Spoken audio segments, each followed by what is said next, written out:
Okay. So hey guys, we are live, but we're gonna have to wait um, a couple of minutes before Suyash joins us again because his net went. Yeah, so I'll just introduce our guest. This is my friend Suyash Keshari. He's a wildlife filmmaker, photographer, presenter. He's got this really cool series called Safari with Suyash. It's in the link is in the description, I think. Um, and it's all about wildlife. And this shit is wild. Like I'll share his Instagram with you. Look at this.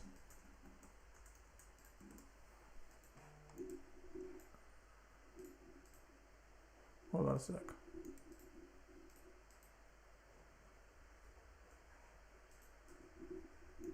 There you go. So this is Suyash's Instagram, and Okay, there we have him. we'll talk Back. about it later. Okay, wait. Suyash has joined us again.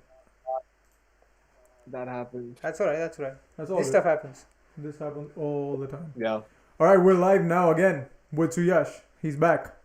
Um, Cool. Sorry, guys. so Bad internet. all good, man. I'm dreading when we come back to India. I'm like, oh, we're really gonna have to figure this shit out with the internet. Yeah, dude, the internet is better in Bandhavgarh than in Delhi. I have friends who are streaming out of Delhi with some really decent internet. Yeah, Though. yeah. I think it depends on the place, I guess. Eh. I have Geo Fiber, which is the best, supposed to be the best, but still. Shit, man. Shit. All right. I've already introduced him Cool. because when you went off, and the Okay. Instagram's links is in the description. But if you guys want to check him out, we're gonna go over some shit later on. Right now, we're just gonna talk about stuff. Obviously, it's not gonna be formal. So, all right, whatever. So, what were we talking about before this? What were we talking about before this? Which was your before it cut. We were talking about. Scorpion. Yeah, basically no. As in just right now, we were Yeah, just. just before it cut, we were talking about something. What were we talking about? We were talking Shit. about. No, we just talked about what kind of stuff do you get asked about quite often. That's what is the topic that we were Yeah, discussing. you guys, we were probably not gonna ask him the usual shit. So if you want to know, go on Yeah. his Instagram, follow all the links over there. Literally, all the stuff about his equipment and stuff is on there. So, but Yeah. if you guys write it in the chat, maybe we'll address it later. I don't know. Yeah. Yeah, just don't ask me about equipment and how to work with me or like how to make a career in the wildlife industry. I've covered that hundreds and thousands of times on my stories. Well, not thousands, probably hundreds times on my stories on Facebook, on Instagram, on Twitter, everywhere possible. And people still don't find it. Yeah, Yeah. you can. So Yeah, so so I'll ask another kind of generic question, which is probably answered because why not? Sure. Because you might Sure. have a new audience here, so you might meet some people who are not Sure. aware of you. So, but at what point in your life did you think that you want to do this? Because how did you get like how did you Yeah. mentally get into this? Where was it was like okay, I Yeah. want to do this for like because I think you left going by your Instagram because I have seen it. you Sure. you I think it was sometime last year when you moved back to India, right? If I'm not mistaken. Right. Yeah, May 2019. I mean, that's a very good question. And yes, everyone asks me this, but it's an important one to answer for sure because it didn't start off just last year or a couple years ago. It started off way back when I was just 4 years old, standing in front of a tiger cage, and this tiger snarled at me. That was the moment I was like so excited, just like every other child. But then my grandfather came to me. He's like, "Beta, tumhe in जानवरों को देखकर अच्छा लगता है." And by this time, like he'd already introduced me to a lot of shows on National Geographic, Animal Planet. So instead of like watching Tomcat Jerry or like SWAT cats, I was watching hyenas, taking out intestines from a live animal. And it's gory, but I loved it as a kid. Uh, Tells you my personality, right? yo, SWAT catch was the But shit though. Like, let's not pretend. SWAT cats was shit, yeah. But You like real cats? I get it. hyenas and lions, yeah, real big cats, especially eating live animals or just eating animals, man, that's much better. That's that's better, yeah.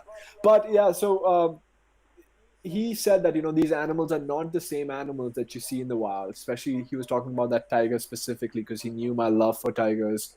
I knew it was like all over India, but I hadn't seen one, and that just like set me on a path at a very young age to understand more about this species, this animal, their ecosystem, and try finding a way that people who think of wildlife as entertainment can get that same kind of entertainment in the wild. Animals do not have to be caged for our entertainment. Yeah. Go on a safari, get drunk on a safari if you want to. Go get drunk on a safari and have a good time. I've seen people have a good time like that, you know. Just saying that because people are, they want to get drunk and have fun. I've done that. Africa is the best place to do that. You know, I'll apologize for Devin asking you this question because I already knew this answer. Yeah. And I wasn't going to ask you this question. But I had a follow up. That's why Alright. I sort of led him into this, because it was like, you know, because I've seen Instagram again, and I know that he was not pursuing a deal, which he says that a lot of people ask me if I pursued photography or if I studied photography, which you did not, if I'm not mistaken. I did not. So Yeah. but so when you made a switch of was it ever like a conscious thing that, okay, now I feel like I don't like what I'm doing, so I want to switch this, or it was just like, I know I always want to No. do this, so I'm just going into it's a smooth natural progression of me to do what I want to do? No, it was, you know, in fact, like nothing, like people say, right, nothing in life is linear, and that's how it was with me and this profession, because I lived in central India until I was like 10, 11 years old, moved to Delhi, stayed here for 8 years. I think we lost Oh, wait, I think there's been a little bit of a situation with it as well. Again. Lost him. We lost him. That's okay. He'll just join back, guys. Sorry about that. He's back? He's not back yet. Internet issues. Hello everyone. Today we're talking to a very cool guy. He loves animals and I'm scared of animals. So Yeah, I think something is just happening on his end with the net, which is just the internet. causing some issues. In Is Delhi. everything fine in the chat? Everything's fine in the chat. And the Hello, setup? hello Uday Bhaiya, hello Deepan, hello Dad, hello Rashmi, hello Juga Singh Ji. Just be joined back by Suyash. Give us a minute.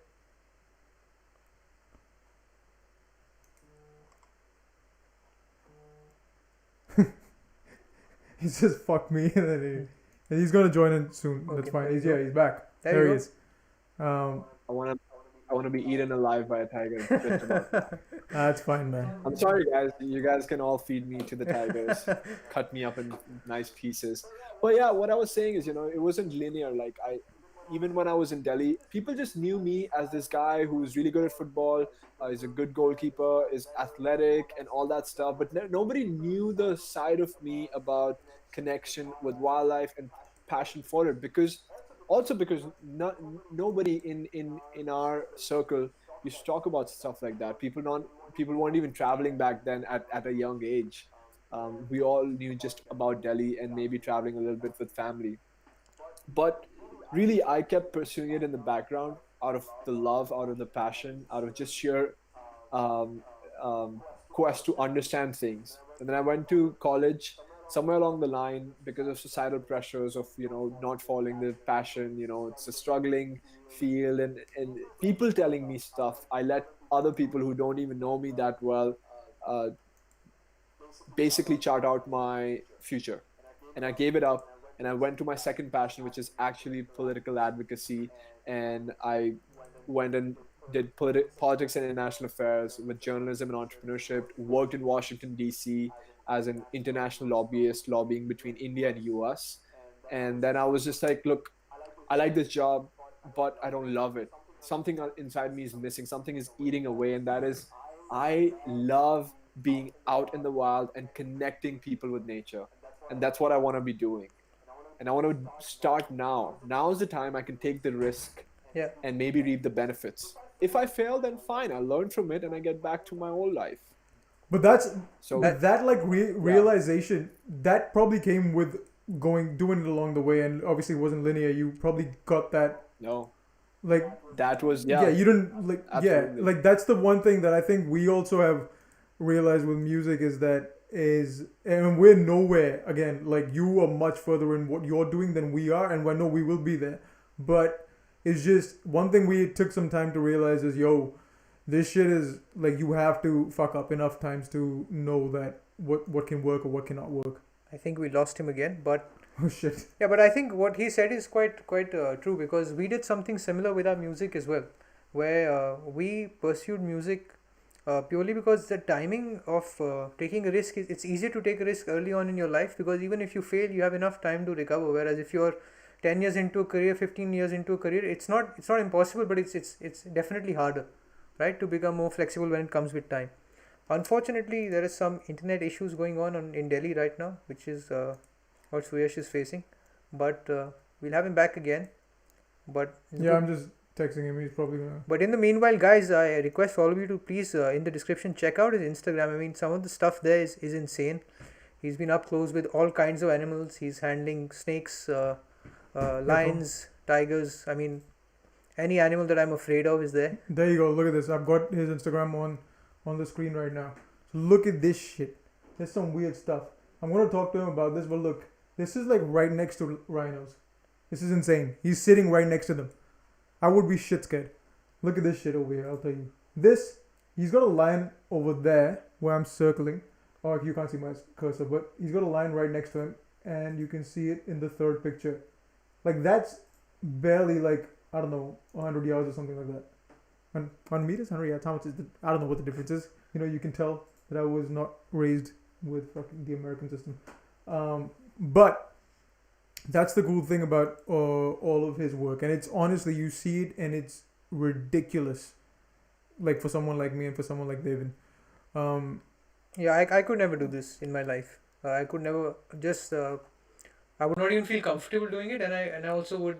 I just, because if you see, he did a series as well, which we'll talk about, in which he used to wake up around, I think it was 4:30 a.m. and go to back to the. He would just be in a jeep and in the heat in central India for, I think, 13-14 hours a day, and get home around 8:30, and it was just so that he could spot an animal, he could shoot it, and he could then have it on his show. So I mean, that kind of stuff is quite crazy. Yeah, I'll show you. I'll show you this thing from him. Look at this. There's some problem on his hand. Look at this video. There's a fucking snake. Just handling it. Casually handling a snake. This is weird. Successful release. But it's cool. Like, you're always looking at stuff like this. And I've seen people do it on the internet. I've seen Dean Schneider, who does it, who I follow, who does it in South Africa. He hangs out with the big cats. You see Suyash chilling out with the snake. And that is like, it's almost unreal for me to do that. But I also live in Australia, and people in Australia are always doing weird shit. There's someone called P Money in the chat. I don't know if you know who he is. Parthiv. Parthiv. He's like, the best animal he's been around is on the screen. और भाई M क्या हाल के हाल छोरी phone तो उठा ये तालाब तुमने भरा है. Yeah, and Suyash is back now. I was showing them the video of you Who wants to kill? handling the It's all snake. good. It happens. Who's in the chat? Parthiv's in the chat. Yeah, What the fuck Parthiv, I is he think, is saying? in the chat. Parthiv saying Parthiv, hi. What's up, Parthiv? ये Shivay's तालाब been तुमने watching भरा it है. as well. P Money. ये तालाब तुमने भरा है. He's quoting Bhul Bhulaiya because all we do when we're together we're quoting Bhul Bhulaiya. The best animal he's been around is on the screen. Okay. Fucking idiot. Okay, we got you back. That's great. Yeah. Sorry guys. Yeah. So I guess we were talking about the just my career shift. So I would say like the thing just started boiling up around December 2018 when I visited India, when I went to Bandhavgarh again, and just realized and I took my parents for the first time. They'd never been with me, and there was something about the instance of the difference between living the passion and sharing it with your loved ones. That has a bigger impact, and that's what I realized, that's what I want to do. I want to connect people with nature because that's exactly what I love doing. Yeah. So yeah, that's when I wanted to make the decision and move back. And do you think if for example when you were pursuing your qualification in the US and your friends probably knew about that, or like what you're studying, etc., and when you finally sort of switched it and like your friends or your sudden like extended family, when you told them you're doing this, I mean, how did it come across to them, and were they supportive, and what does that feel for you? Like, Yeah. do you think they've come around, or if there are any instances where you feel like people probably didn't realize what you're really getting into, or I think the biggest support was from my family members, actually. I mean, my father, my mother were very supportive.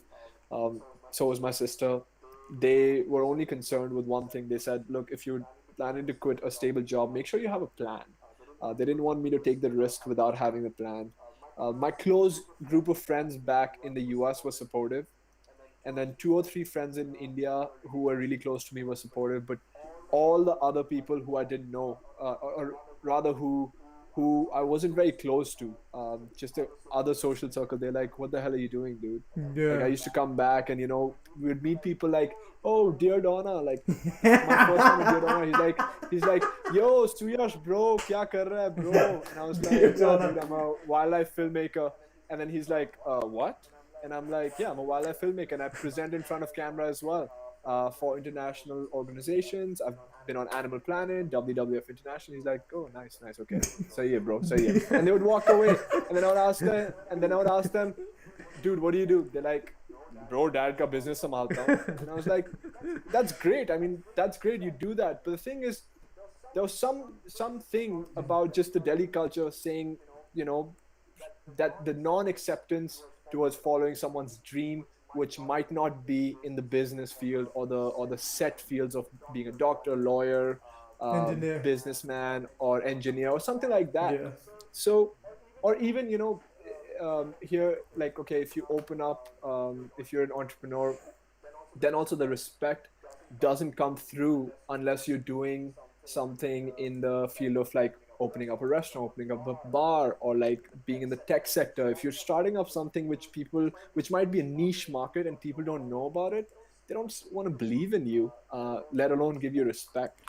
But yeah, so I first, think I'll be very honest, it was definitely a little irritating, but then I think that would I got a hang of that it. that's also because like, a lot of the circle that you and I have been a part of, and Devin as well has been a part of growing up in Delhi, is very South Delhi.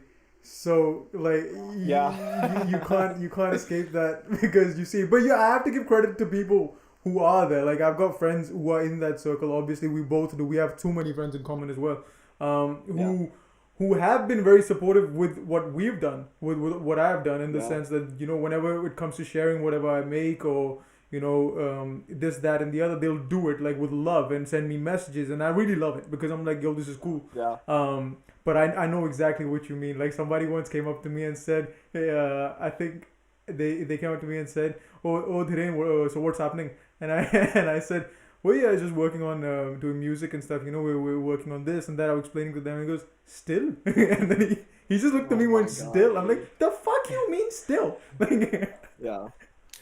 I was giving this instant. I had a really nice interview about careers.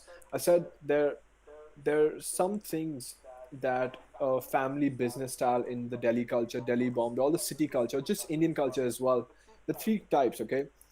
If you have a family business, if you want to take it to newer levels, then I have respect for you. And if you're just like entrusted with it, and you have to handle it because someone needs to do it after your father, maybe you don't have a sister, maybe you don't have a brother who can do it, you have to do it, then also respect for you. But then if you are just taking on that privilege, not giving two hells about it, and just brandishing yourself as now you run your father's business and you don't care about anything else, and you're living your life, not in anyone else's terms but your own, or rather like you're not even certain as to what you're doing, then there's the respect just goes down. And yeah. oftentimes those are the people who want to tell you, f you to the people seeking their passion, and I'm like, come on, man. Yeah, also, like, you don't want to do something. I think I always think about it like, I've realized that shit that comes easy is not fun anymore. Like, and, Hmm. and that's the part where I'm like, oh, it doesn't feel like you've earned it, you've worked for it. And something about that just like pisses me off. Like um even when it came to like buying shit, like I'm not a materialistic person per se. I don't think Devin is either. Matter of fact, the whole reason we were able to do music was because we saved a lot of our money we made from our day jobs Yeah. for like 3 years, Yeah. and then we were able to like go on with it. But there would come a time, and I know in between, where I had a little bit of money, and I'm like, maybe I should get these pair of Jordans that I want, right? And then I'm like, nah, I can't afford them. Like I can buy them, but it's not the right time. I can't afford it. But then came a time where I'm like, I can't afford it, so I'll buy it. And there's a different satisfaction to the fact that, oh, I can afford it without my dad or my mother needing to give me the money for it. Where I'm like, all right, now I'm It's like a lot buying of it. satisfaction. I think more. I think 100%. more than that, it's also after a point, right? When you get everything given to you at the start, it's very easy. At the start, maybe it's smooth sailing, but there'll come a point where even the people who are pursuing their passion will get some success, and they'll probably be in their own zone and all that, and maybe it hits them sometime later in their life. It's possible that it hits them sometime later in their life that what could have been, or maybe they should have done something else. Because a lot of people go back and say, "Well, I could have done this. I should have done this, but I went into this line." Yeah, no, that's totally true. Like even for me, like I for one second don't want to come across like I have it all figured out. Like in full candid, being vulnerable out here. Like when COVID hit, my business crashed because I had so many shoots planned. My season two was with a big network that crashed. I'd been dreaming of it. I've been dreaming about this stuff since I was 4 years old. I had three more shoots planned that crashed. I had one shoot that was going to last for 1.5 years. That also canceled. So then I'm like, you know what, man? Fuck, the job I had, at least that would have paid completely and I could have worked. And money aside, thankfully, like we are very lucky. I'm very lucky to be in a family that supports me. But it's more about like seeing yourself in the future, self-sustaining and building kind of an empire for yourself. Yeah, the money part of it, I understand that. Like the money part of it to us, other than just expenses, doesn't mean anything to us at the moment. Like Yeah, it's as soon yeah, as expenses are covered, both Devin and I are like, all right, whatever we have has to go into making the best product that we can. So when we put out hundred the percent. song or we put the other, we have so like I can't fucking stress to you how annoyed we were that on 16th March they decided to lock down. Our shoot was 16th and Yeah, 17th, two that's so days in bad. Lonavala, 100-person crew. We were gonna do it. We were gonna shoot it to, and we were gonna what's it called? Pitch it to labels like you pitched your show. We were gonna pitch our other Yeah, songs, presentations to labels. We had meetings that we could have got. Like there was so much shit that we were like that was the beginning of it starting, and I'm like, oh yeah. shit, and Yeah, it it just wasn't like your Oh you know how man. you said that your thing was, it's like from 4 years old or 5 years old, you saw those animals, the tiger was staring at you, and then all that you were doing it in the background music. For us, it was a bit more sudden, at least compared to you. for And you, then for you, the yeah. day Yeah, the year we sort of took this leap of getting our own investment in, and we all our money invested is ours. It's nobody else's, actually our own money, and it's all stuck now in some ways or the other. So it's like it's hey, a hard thing dealing with this crisis. But like you have to, that's what Yeah. matters, but you bro. have to. For one, I've realized is that you have to. The only option is you either cave in or you figure out a way to deal with that. And there will be a day Yeah, where you'll cave in and you won't get out of bed. There will be. It's happened to me. I've Yeah, I've like I've it's it. stayed in bed the whole day. It's happened to Devin. Devin deals with things very zen like. He's much more evolved than me. But uh, like I like You know that. what I Dev, what I don't find zen, when I won't be zen when I see a snake in front of me.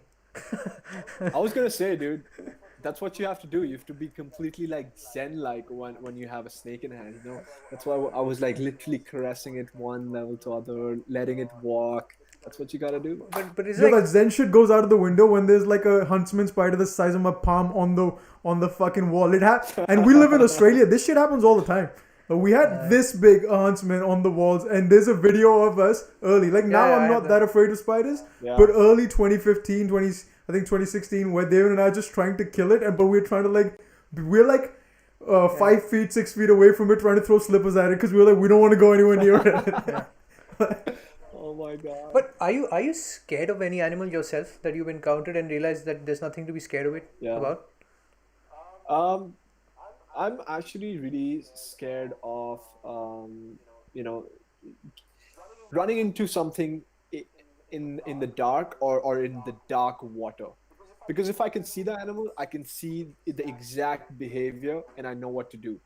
I've been charged recently, like in the months of June, July, and August when I was in Bandhavgarh. I got charged by two leopards.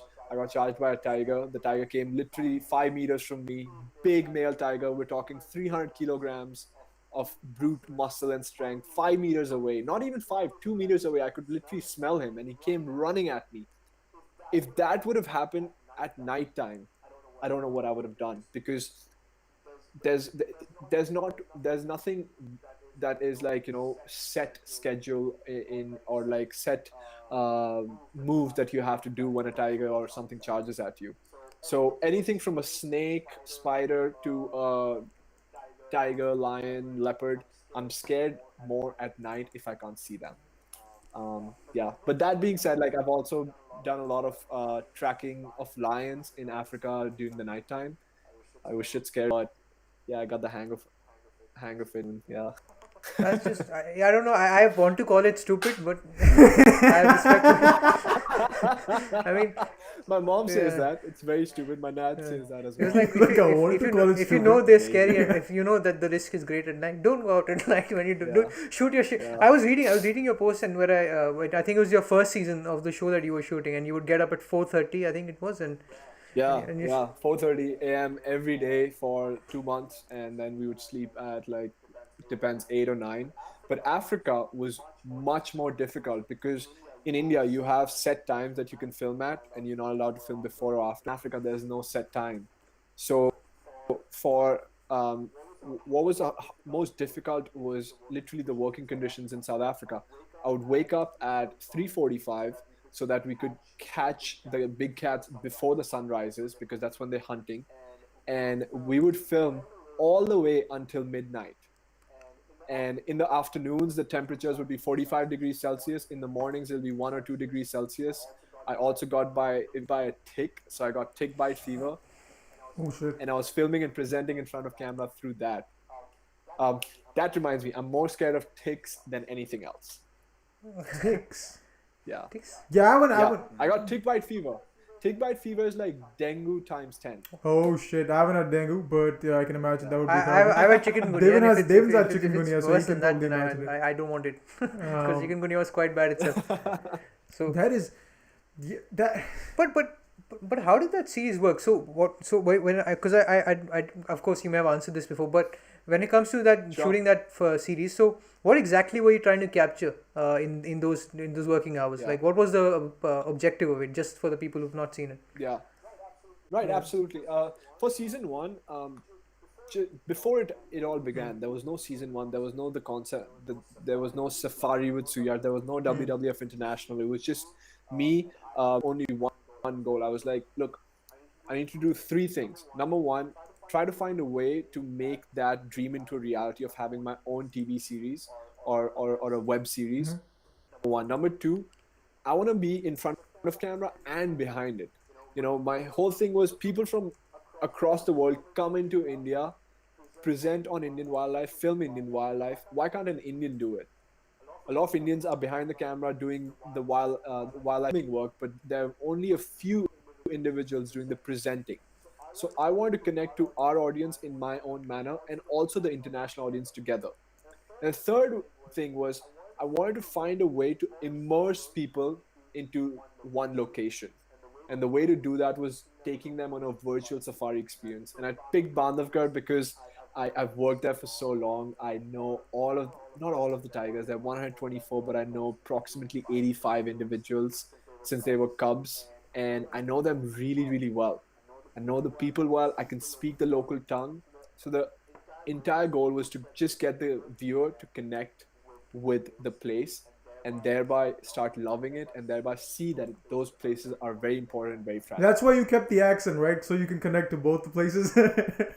Yeah, no, but also like I have that accent, and I was like really proud of it. A lot of my friends, again, the beard on account, they're like, bro, accent aa gaya, bro, tere mein to tu change ho gaya, bro. I was like, dude, yes, that's what will happen if you stay 6 years in a foreign country and have zero Indian friends. That's I'm like, that. you know what? That's the. I own it. That, I love it. That's the thing that it's hard to explain because I have an accent and my Yeah. I code switch a lot. Like my code switching is so almost like that when I'm in India I sound like I never left. I sound like a villager. Even my Hindi is not like the normal Hindi. You can tell that मतलब गालियों से भरी मतलब मैं देने वाला था but अभी माँ बहन की गाली नहीं but you can tell that when I start speaking Hindi I've never left in India. And then Right. I start switching my English to Indian as well, and people don't realize that I have to put on an Indian accent sometimes in India, so that at times I'm like, I want to fit in, and then I switch it when I'm here, which is my normal way of speaking, which is with an accent, and I do it consciously, sometimes even subconsciously, because my problem is, I need to fit into that, and I'm trying to like get out of it, where I'm like, oh no, I should probably, when I speak English, I should keep the way I speak and not put on the accent, which is what people. It happens the other way with people. They'll put on a foreign accent. My accent is foreign, and I have to switch it. I'm like, all right, dial down. We're gonna go Indian. We're gonna go more Indian right now. Yeah, I don't have this issue. I just speak like this. Yeah. For me, it's always been natural. Like, you know, when I came back, my accent was still strong, and over the months now, it's been like over 1.5 years now, so it's gone down a little, but which is also it's normal. always been natural. Which is also normal, because you're the more you. I can't switch. I can switch. I can switch pretty well. I'll go. Well, suddenly, can I go outside again? Suddenly, I'm completely Australian. That's awesome. But yeah, I get that shit, man. I get it a lot, like from people where it's like, oh, he's got a fake accent. I'm like, the fuck is a fake accent? Like, it's an accent. Like, you're not. And that was Chris Tucker right there. So that's the fake accent problem. Shut up. Hey, you know, I mean, people can say what they want. That's the thing, right? I mean, when you're following your passion, you have to realize that you'll have to put yourself out there more than ever before, and you have to do it in an authentic, natural manner. And people are gonna say shit. At the end of the day, it's on WWF International, and that's what matters for me. Yeah. That was my goal, because it's on an international platform. Also, figuring out your authentic self does not happen immediately. You think it will happen immediately, it doesn't. It takes doing. Like, even for us doing this podcast, which is very new. This is the 4th episode, so obviously the 40th episode is going to be so different to the 4th one in just how we will be presenting 100%. It. And then so on and so forth, and what will happen, we'll see. And even our music, we've seen from our first track that we released. By the way, it's near 10,000 views. Please go and listen to it. Also, share it. Just shameless plug. But the track that we put out, that none of our other music doesn't sound anything like that. And that was the first track we made together, Devin and I. And I'm like, oh shit, this is gonna sound very different. And then we started making some other stuff which doesn't sound like the stuff we made after that. And I'm like, so this is gonna change. It's not you don't know what your authentic self is. You kind of evolve with it. I think that's how we've been doing it. 100%. Especially if you're in a creative field, even like what he's saying, that he there was no purpose to capture a specific storyline, and he didn't have a show name or anything. It's just that he was in his element, and then you build it on the go, right? Evolved, 100%. It evolved, yeah. That's good. Do you want to start? I wanted to ask you one thing about how you've filmed, you've been close to the animals, you've touched animals, I assume, like ligers, and pet them. Have you done that? No. I only I'm actually very against that. It's really bad for the animals. Most of the animals that you see, people taking selfies with, are actually heavily sedated. They are snatched away from their parents at a very young age, and their souls are essentially broken down. The only times I've actually touched wild animals are during like rescue operations, or tranquilization operations, or when I was relocating. I was a part of the relocation team of lions in parts of South Africa. Yeah, that's the one that I have on here. I'll actually show it to people because I have that picture on it. It's insane. There's like these giant, where is it? There it is. But I've been really close to, and that's why I was holding the snake as well. It was actually inside someone's kitchen, and we rescued it from the kitchen and then released it back into the wild. Yeah, man. But my question actually was, which is gonna probably. So what do you think of people like Dean Schneider? You know who Dean Schneider is, I'm pretty sure. Like he. Yeah, I do. So Dean Schneider is this guy from South Africa. He's Swedish. He's Swedish and relocated to South Africa. Yeah, is he Swedish or from Switzerland? I keep getting confused. I think he's Swiss. He might be Swiss actually. Yeah. Switzerland. And he relocated to South Africa, and he chills. Like, he does a lot of conservation stuff, but he hangs out with big cats and like hugging them and shit and playing with them. And I'm looking at this, I'm like, yo, you treating them like they're dogs. So D side is an interesting guy. The thing is, there's some really look, his work. I really love it. I love his storytelling. I love his authenticity, and I love the message he's trying to promote. But what I don't know about is where he procured the animals from.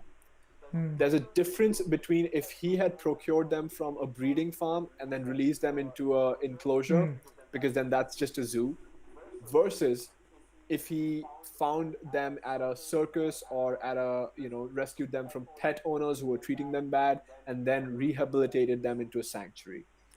So the source of the animals is critical, because for example, like today, if I were to find a tiger cub, okay, in the wild, whose mother had died, and I were to rehabilitate it, the tiger cub would see me as part of the family and would interact with me just like Dean Schneider's lions interact with him. But if I were to snatch the cub away from its mother, or buy it from a breeding farm, or buy it from a pet owner who breeds tigers, then that is very, very, very unethical, because it just sends the completely wrong message. So that's a little bit of a problem with Dean Schneider, as far as I'm concerned, in my thinking, because it promotes that humans and animals, especially wild animals, big cats, which can potentially easily kill you Yeah. if you don't respect them, that they are supposed to go along like kittens and dogs do. It's just not natural. Yeah, like that shit. When I watch that, Well, I think I've seen. I know it's which guy you're talking about crazy. now. Yeah. Like it just blows my mind. I'm like, I have Yeah. just started doing this with dogs. You you're doing it with Absolutely. lions and fucking tigers and leopards and shit like that. So it's yeah. I thought, Matt, I was gonna ask you that. Did you at any point feel like you wanted to have that kind of a relationship with animals? But clearly, it doesn't seem like you want Have that. you seen that Netflix documentary as well, right? What's that? Tiger King. Tiger Yeah. King.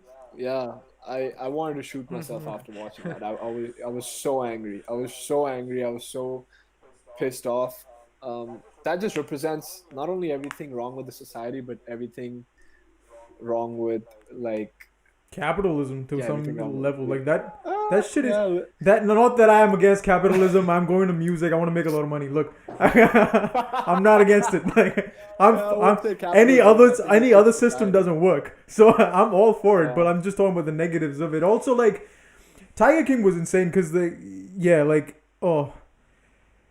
don't treat the natural world like it's supposed to. Like, I mean, everyone listening to this podcast, and you guys as well, I want you guys to, find a way to go out into the wild, or just go into your garden, sit for 5 minutes and observe a bird. See the calming effect that has on your body, and what you learn from it. Okay. And when I say see it, I really mean truly observe it, immerse yourself in it. Then you realize, like, we're not the only people on this planet, and we're fucking up this planet completely and ruining it. And that's when it really grounds you, but also it's the best thing you can do for your soul. So are you the kind of person who doesn't kill a cockroach or no? It's a question that I just find interesting to ask. I'm Yeah, like I don't kill any insects that are in my room or anything besides mosquitoes. I hate mosquitoes. I'm always scared of malaria, especially when I'm shooting. And I've got dengue once. I've got tick bite fever, so I don't fuck with mosquitoes. I kill them without any second thought. But every other animal, I tend to trap them in a jar or something and then release it outside. And so, but what is so? Even if you feel threatened by an animal or like an insect, what do you do then? Like what would your mindset be, or Um, how would you? Because for a person like me, if I panic in front of an animal, I'm either gonna try and run away or I'm gonna try and kill it. I don't know. Like that's just a natural instinct. yeah, Uh, I never run away. and okay, Never run yeah, away. Actually, no, I won't. Never say never in wildlife. Actually, so if okay, so I'll give you two instances. Okay, three instances. One was the tiger. Okay, I was tracking the tiger. I saw the pug marks. This is a private property, a huge farmhouse near Bandhavgarh National Park. There's like 300-acre land, um, not in the national park, but there are tigers in it. There are leopards. Because there's no fencing. They just keep coming out in and out. So I saw fresh pug marks. I started following them, and I came across the stream bed, and I followed it across the stream bed. And as soon as I came up, there were three others with me who were very well trained. They're part of my team actually. As soon as I came up, the tiger was just lying down in front of us, like 20 meters away. And the guy in the front said, "Tiger, tiger, tiger." And everyone just froze. And the tiger heard that. He got stunned. He got up and launched at us. And I mean, launched at full speed, mouth blaring. And literally 5 meters away, he stopped. And the only reason he stopped was because none of us moved an inch. And all we were doing was screaming at the tiger. I had a stick in my hand, and the guy behind me had a stick in his hand. We always carry something, and we were hitting the sticks in the ground as hard as possible. And I was screaming. I was literally cursing at the tiger. So he stopped 5 meters away. I'm not going to say what I said, but something along the lines of his mother and his sister. In Hindi or in English? In Hindi. In Hindi it works better. Actually in Bagheli. Not even in I think Hindi. English, So in if you Bagheli. said it in English, he would have eaten you guys. Yeah. So I was screaming. So 5 meters away, he stopped. He started snarling. Then he came again. And then what we did was we left the stick and we went like this. And then after that, he just ran away. And that, if any one of us would have like flinched or tried running back, he would have killed all four of us. That's a situation I hope I'm never in, and I hope nobody else is in. That was very risky, what happened that day. Okay, so that's the first instance. Second instance is from season 2, so I'm going to give it away. Exclusive content which has not come in yet. Okay, All right. with a rhino. So this is a rhino. We're filming black rhinos. They have these two large horns. They can be 6 feet, not 6 feet, 4.5 feet in length. Just So the think of horn. the horn being 4.5. Yeah, just the horn. There's people Just the that are horn not being 4.5 feet. 4.5 feet horn. Yeah, There's people that are not 4.5 yeah, feet. literally. That's the longest it can be. One rhino has a 6 feet horn in Kenya, but this one had a 4.5 feet horn. And I'm filming. I'm on the ground. This is on a walking safari, so I'm on the ground filming. I see him about 100 meters away, and me and my partner, we decide just to sit down, just two of us. Okay. The partner is like a wingman who sees and assesses the situation when I'm concentrating on the camera or presenting in front of camera. And the rhino sniffs the air. The air is blowing towards the rhino, so I decide, my partner and I decide to stand up. It's better to let an animal like that size, let them know that you're there so that you don't stun them. Like that thing happened with the tiger. If the tiger knew that we were already there, we would not stun him and he would not have charged at us. He would probably just gone away. Animals don't want to harm you 99.99% of the time. The 0.01% is when you disturb them. So that happened, and the rhino smelled us and he started approaching us, slowly, like tip tap. He covered the 100 meters in about like 20 minutes, just stops and sniffs the air. And then within moments, everything changed. There was another vehicle that came from the left and suddenly disturbed the rhino. They didn't see us because we were hiding behind a tree. Not behind a tree, sitting right next to a tree for cover. And this vehicle didn't see us, and it came too fast. It didn't even see the rhino, and the rhino just got irritated. So the rhino ran towards the vehicle, but the vehicle zoomed past. And rhinos have really bad eyesight. So when the vehicle zoomed past, he was coming straight at us. Oh, shit. And the last thing you want to do with a rhino is what you want to do with a tiger. You don't want to stand up and scream. He'll just like bulldoze right through you. So we literally ducked each side, and then the rhino went straight back. Jesus. Yeah, so those are two instances which completely different, very risky. But again, you have to know what to do in those instances. It only comes with experience. Yeah, for the first one's more like Carl, the movie. Carl, Yeah. Suddenly your ghost is roaming around Bandhavgarh and trying to get other people involved in it. And the rhino one kind of reminds me of this one that Sir David Attenborough also told him on Graham Norton about his vehicle getting charged by a rhino, and he lifted the vehicle up. I'm like, Jesus. Yeah. Oh, I saw a video of you with an elephant that almost shook your car. I'm like, oh shit. Yeah. Elephants are terrifying. Yeah, you saw how calmly I was talking to her? Yeah, I know. I'm like, what That the? made all the difference. Like, he's like, hey, girl, hey, what you doing? I'm like, this ain't a date, motherfucker. What you doing? Like, It's just No, that's what they I do. asked him initially because for me it's like I can't I can't be I'm very calm in general life, but when it comes to this sort of stuff I'm like but I think it all comes I down just to knowledge as well. Yeah, Like, yeah. as soon as you no. have his Sir, what can I do to get a job, sir? Sir, I have to pretend that I don't like animals. Is that what I need to do? I think knowledge is the best thing because I think one thing that, like, you take spiders for instance, because that's the one that we usually come I'm fine across with the most. spiders. I don't care if they're on the top. But like I wasn't, and then when people told me that yo, huntsmen don't do anything to you, plus they eat all the other shit that comes in your house, so they're essentially cleaning your house. I'm like, alright, cool. You know what? Chill out. I'm not gonna do anything to you. I don't even go after them anymore. I'm like, alright. But as soon as I see, but then once I mistook like a huntsman for a redback for a huntsman, and I didn't know much about spiders. But then I'm like, there's a little red on the back, right? And that's why they call redbacks. These are one of the most dangerous spiders in the world. And I'm like, this motherfucker can kill me. And then I'm like, oh, you gonna die tonight. Like, I'm like, you're not living now. I'm like, you. Because in that moment, I'm like, I don't know how to capture him and put him out. Or her. I don't know what the gender is. Gender neutral. I don't know what the spider identifies as. But so I didn't like, but then I saw someone do it in our warehouse where we used to work. So there was a redback over there as well. He got it in a... And I think you tried to... No, that wasn't a redback. That was a... I think that was a huntsman as well. It was a pretty big spider. But we showed us how to... And this guy was from Brazil, so he was pretty used to being around spiders. So he picked it up, put it in the thing, and he took it out. And I'm like, yeah, cool. I ain't never doing that again. Yeah. But it's interesting. But do you like frown upon people who do like who, for example, like if someone like me, if I see a spider and it's coming close to me, and for example, if I'm with a friend or someone and they're scared, like the natural instinct is okay, we won't. Well, you're scared, okay, we'll kill this spider or we'll kill this insect. How do you sort of deal with that? And also, I had a question. So like what is your take on like eating meat and stuff?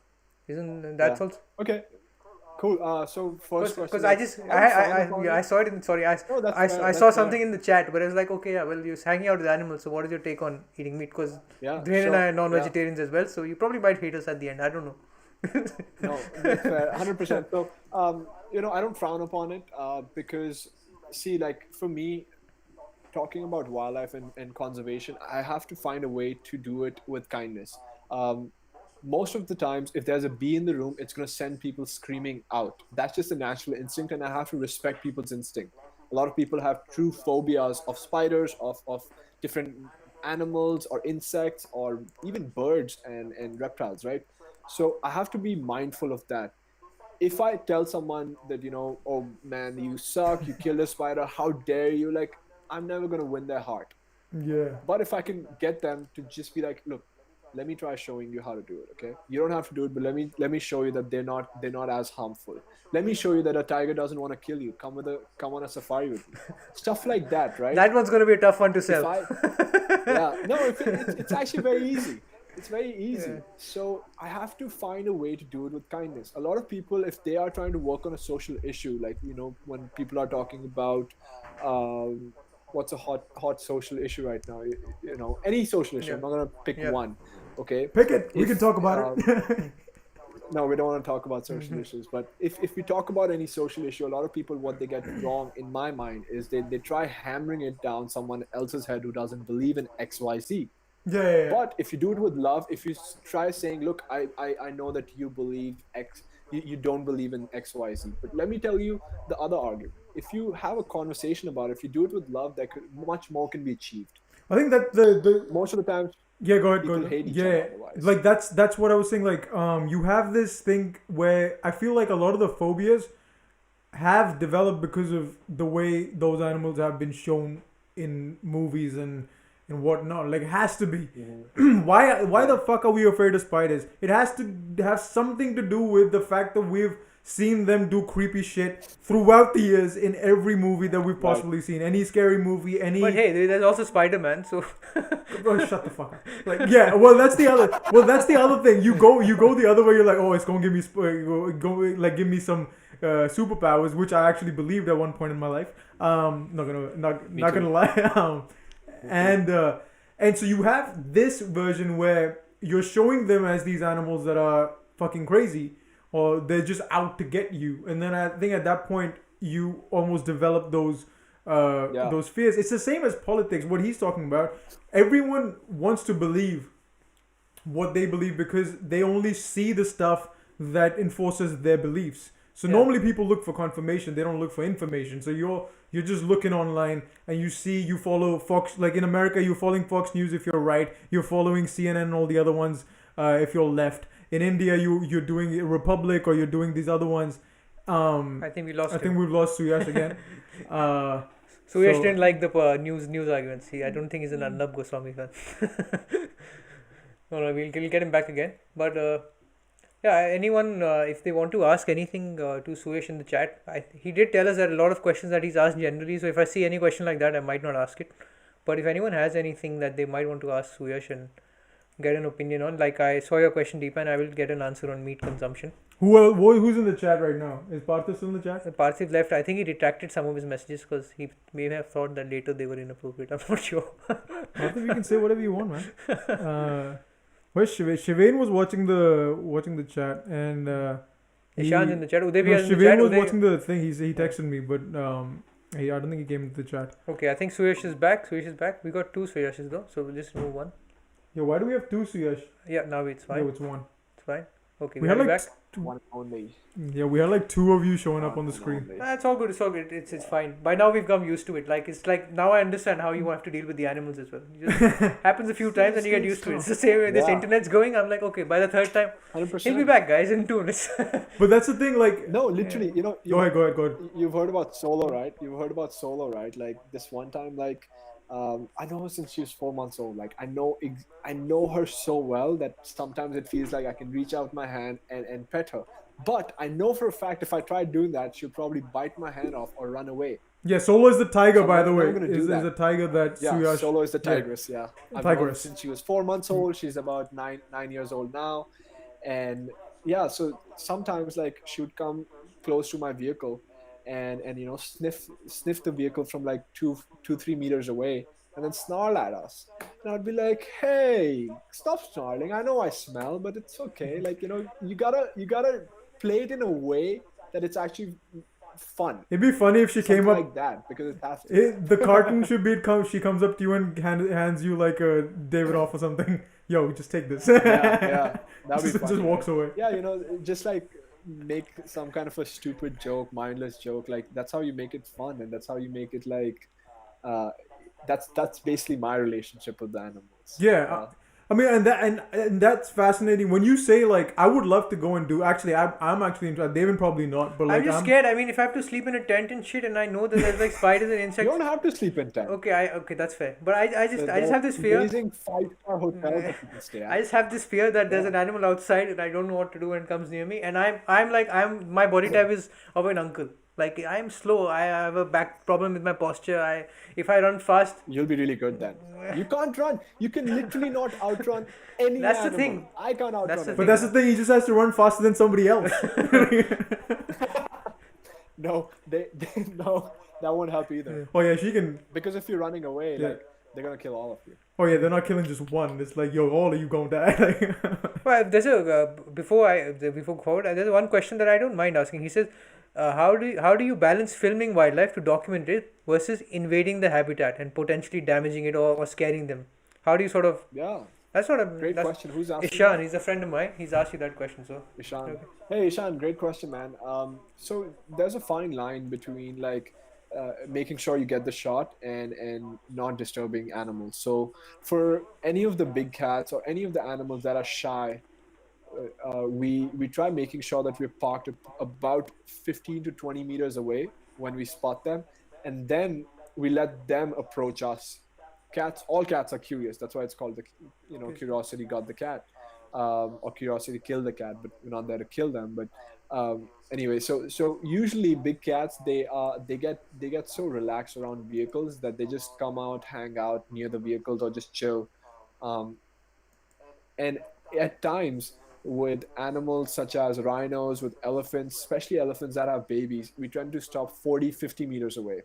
What happens with these kind of animals is they start sensing. They actually have more senses than humans can even imagine. So they sense our feelings, they sense our pheromones, and then they can ascertain if we are a threat or if we're going to be damaging towards them. Once they get once they get Accustomed. Yeah. relaxed, Yeah. accustomed, you'll see they'll resume feeding. They'll resume just like Doing their own thing. walking around, doing their own thing instead of looking at you or like being very stringent. So we take those things into measure, and we're always working with trained professionals. I'm a trained professional myself, but everyone who goes into a national park, 99% of the people make sure that they are abiding to the rules. And how they make sure of it is because they work with someone who's a trained professional. So there's a guide and a naturalist that'll come with you. There's a ranger that'll come with you in Africa, and you can't go without them. So those are the people who usually enforce the rules and regulations. Another thing that we never do is like, we don't taunt the animals, we don't scream at them or whistle at them. A lot of people do tend to do that. So I'm not going to say that And dogs. wildlife tourism is completely Like yeah how you do. wildlife tourism is not completely out of disturbance, but that's just a very small number of people that do that. Yeah, I don't get the balls on people trying to taunt animals. Like, why? Like, you don't want to taunt anyone in life. Like, if you don't want to fuck with anyone, you don't taunt them. That's the one thing. You don't go and do that. Like, I've seen. I remember this was in Kerala, I think, or where was this? Or Tamil Nadu, somewhere, where we were driving back somewhere. I can't remember, this so long ago. But do you remember this, Devin? We were with Masima and everything. We were driving back, and then there was an elephant that came onto the road and had charged a truck. I don't know if you remember this. And he was Yeah, I charging a remember truck, and this- we I all remember were this stopped, tweet, and there was yeah. a truck like about 100 meters away from us, and there was an elephant charging at it. And I'm like, holy shit! Like, I'm like, this guy could step on this car and break it. Like, what? And we were just all like back, like nobody could go past him because it was a Yeah. narrow road, and he was just charging the truck. And I love when that happens. yeah, he was doing it to you as well. And that part, I'm like, I don't want to go traveling with him. I think. but you know what? Like, cost me there's something. Aja meri jaan, aja meri jaan. मुझे नहीं करना भाई, ये डर लग रहा है. But there's something very amazing about it also. I think when I look at it, I'm like, yo, this shit is insane. It's the same feeling I get when I go to the beach or when I'm near the ocean, when I'm like, the vastness of this, it terrifies me, but at the same point, it just makes, like, it's almost like taking away all the issues that I'm thinking about, because I'm looking at this thing which is so big that I'm like, anything that I do Yeah. is insignificant in comparison to this. Or like, and when you watch something like Interstellar, I'm just going off things where you come to things like this in real, like in face to face in real life, and you're like, oh, like you don't even know the shit that's out of But your purview. what I was also thinking is that the kind of thing he does is in a way it's a bit like it's a bit strange, because like, for example, when I'll explain that. what Absolutely, that's fine. What I mean is, like, for example, when we've spent some time with dogs, when like you're with the dog, you also want the dog to sort of, you not only just let it be in like, you don't just treat it like your pet in the sense that let the dog have the best. You spoiling also it. you also want your comfort. You extract some comfort from the animal for yourself. But when you're out in the wild, like he's saying, and when he answers that question, it's like you have to selectively be very careful and not choose to get into their spaces. But for example, if you feel like, okay, well, this animal doesn't seem that deadly, or this animal seems like it'd be friendly, you still have to sort of respect the space. Whereas at one point, don't you ever guys get like carried away and like, fuck it, man, I could, like you were talking about that tiger, I'm like, I could become friends with this animal, it would look pretty cool, I don't mind that experience. Like, it's a stupid question, I get it, but it's like, I'm just trying to understand the psychology, and it's like this is like true passion. Because for someone like me, if I feel like, अरे ये जानवर तो ठीक है, मैं जाके इसको मिल गया था, मैं जाके मिल गया था ना. The thing is, David, that whole feeling goes away when you see a tiger ripping apart flesh, or if you see a tiger fighting with each other. That entire feeling. But goes what about away. a less deadly animal? Are you like that with like less deadly animals as well? Like, that's why, like, Let's say deer. Yeah, Okay, yeah. I've seen deer fight and kill each other nearly. I've seen bloody deer. But also like deer, even if you try going up to them, they'll just run away. Yeah, they're fast as fuck. Have you seen that video of him one They're dodging the yeah lion? It's most so amazing. even if a tiger's there, okay, like for example, like Solo sitting in the next to her cubs and stuff. Okay, not next to her cubs, she'll kill me, but she's sitting alone. And if I choose, okay, you know what, today I'm gonna be friends with Solo, I leave my vehicle and then just run up towards her, most likely she's gonna lose her shit and run the other way. Oh, okay. Because to animals, you see, when animals fight, they don't come out of nowhere. They always challenge each other. They smell each other. They sniff each other. There's almost a ritual into it. But if something comes flashing at them, it has to be something that wants to eat them or kill them. Yeah, it's like a showdown, like a full. So the instinct is to just run. Yeah, yeah. I mean, yeah. That's fair. It was just a Yeah. stupid question, but it was like I was thought I because No, it's but What it's about also like monkeys? Have you spent time with monkeys? Any type of apes? a lot of it. A lot of them. Langur monkeys, Himalayan langurs, rhesus macaques. Big ones? Then the macaques The in gorillas? not the big, no, not gorillas yet. I would love to. No gorillas or orangutans. No, not even chimpanzees yet. I would love to. Somebody asked. Somebody I Um, remember yeah, had posted a rare. question. Somewhere I was seeing this, that who wins a fight, a silverback or Mike Tyson? I'm like, are you fucking shitting me? Like, Silverback, dude. so- One swipe and the Mike Tyson's dead. no, the conversation was, but if Mike gets off like one punch, like one nice Mike Tyson, like hook, does that do anything to the silverback? I'm like, nope. No, no chance. Oh, I mean, come on. Yeah, they have the palm size of the dinner plates, like a little bigger than. oh, they're dinner all plates. Kawhi Leonards over there with the big hands, palm in there. Yeah, huge. and I also like just to go back. I mean, if it's okay, if you feel comfortable answering it, like, what is your take on meat Sure. consumption? And there's also another question which is Yeah, sort of sorry, I didn't which answer sort of that. related. It goes. It's a person in the chat. His name is Dinuka. He asks, he's like, what do you think are the practical or tangible benefits of animal conservation, but for humans? If that makes sense. Right. Yeah, meat consumption is a very tricky road, because the whole veganism concept, it's it's a new concept as far as wildlife conservation is concerned. In the beginning, it came for a perspective of it benefits you, but now it's also true that it benefits the environment more if you are on a vegan diet or a plant-based, just vegetarian diet. However, I'm not going to lie, I do consume meat. Part of that is because of my travels.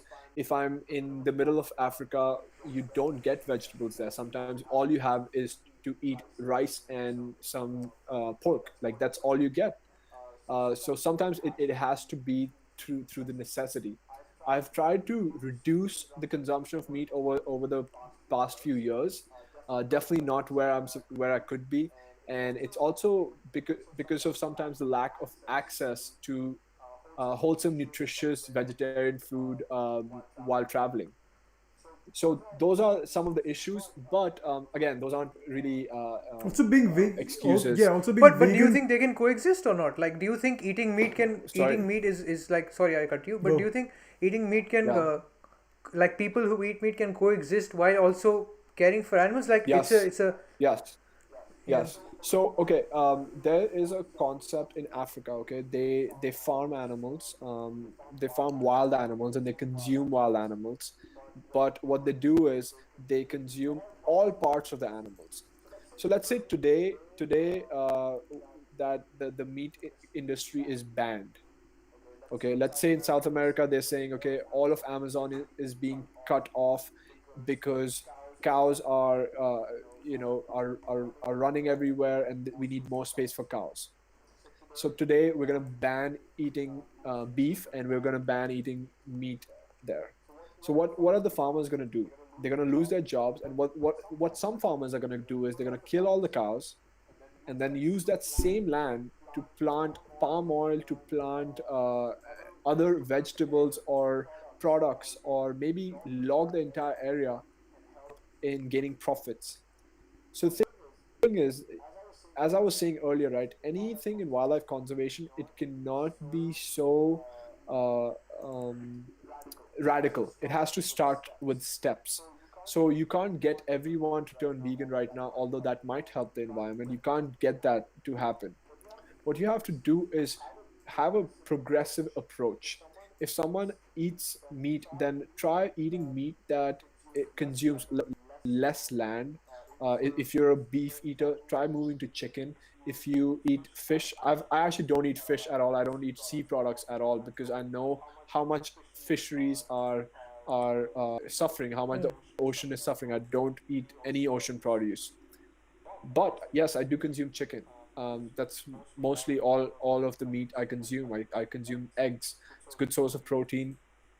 But in terms of like beef, which the major of environmental degradation beef and pork has been, is then people need to find a way to start cutting that and finding a way to maybe uh, start moving towards alternative means. One of the alternative means in Africa, which people are doing, which is highly controversial topic, is they are actually farming wild animals. So they're farming kudu, which is an antelope. They have huge spaces where lions live, where leopards live, wildlife reserves where all these animals live, and the wildlife reserve can only hold 1,000 kudu, for instance. The minute there are 1,010 kudus, they will kill the 10 kudus, eat the 10 kudus, use every single part of the kudu, and that would let more space free for the 1,000 kudus that are there, and that would also maintain the balance in the ecosystem. So some parts of that you can see are right. Instead of completely killing all 1,000 kudu, all of the lions, all of the leopard, and farming with and goat and uh, and cattle, other forms of cattle like cows and buffaloes, they're actually conserving wildlife and only harvesting part of it. Humans were always hunters and gatherers, but the minute we moved into farming and we tried sustaining ourselves, the minute we moved from beyond sustenance, then it became unsustainable. So we can still consume meat and keep it sustainable, but we cannot keep doing what we are right now and think of it being sustainable at all. We can't keep eating like 10 chickens a day.